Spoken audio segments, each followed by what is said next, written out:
Poland said it will send 500 police to shore up security at its border with Belarus to cope with rising numbers of migrants crossing as well as any potential threats after the Wagner group of mercenaries relocates to Belarus.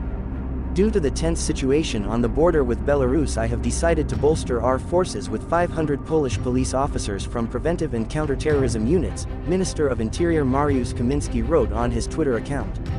The police force would join 5,000 border guards and 2,000 soldiers in securing the border, he said. Poland has accused Belarus of artificially creating a migrant crisis on the border since 2021 by flying in people from the Middle East and Africa and attempting to push them across the frontier, Reuters reported. Papal envoy Cardinal Matteo Zuppi said on Sunday his mission to Moscow on the Ukraine war was focused on humanitarian issues and had not involved any discussions of a peace plan. Pope Francis had in May asked Zuppi, head of the Italian Bishops' Conference, to carry out a peace mission to try to help end the war in Ukraine, Reuters reported.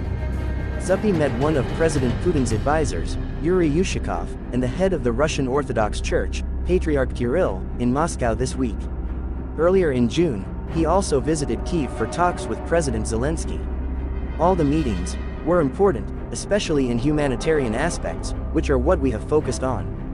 There is not a peace plan, not a mediation, Zuppi told Italy's state broadcaster RAI.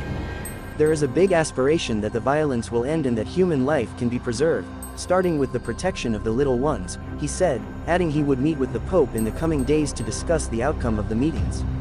2 British peers were among 50 people who attended a party organized by the Russian ambassador to the UK at his opulent residence in West London last month, to mark the creation of a Russia independent of the Soviet Union. Andrei Kyiv, the Russian ambassador, spoke at the event where he sought to justify his country's bloody invasion of Ukraine, while those attending included the conservative Lord Balfe and crossbencher Lord Skidelsky. An account of the event published by the Sunday Times includes pictures of Kyiv, who is banned from the UK Parliament, addressing an audience of about 50, including Russian embassy staff, foreign diplomats and a number of Britons. Kyiv reportedly said, in order to develop normally, Russia must first deal with significant threats to its security, a clear reference to Moscow's attack on Ukraine last February aimed at overthrowing the elected government of Volodymyr Zelensky. The ambassador also accused Britain of making a big strategic miscalculation by engaging in a confrontational approach to Moscow. The UK, alongside other Western countries, has strongly supported Ukraine, providing arms and aid since the start of the war to help Kyiv restore its internationally recognized borders. Embassy staff in Bucharest were to leave Romania on Saturday after a request from the government, with ties reportedly worsening between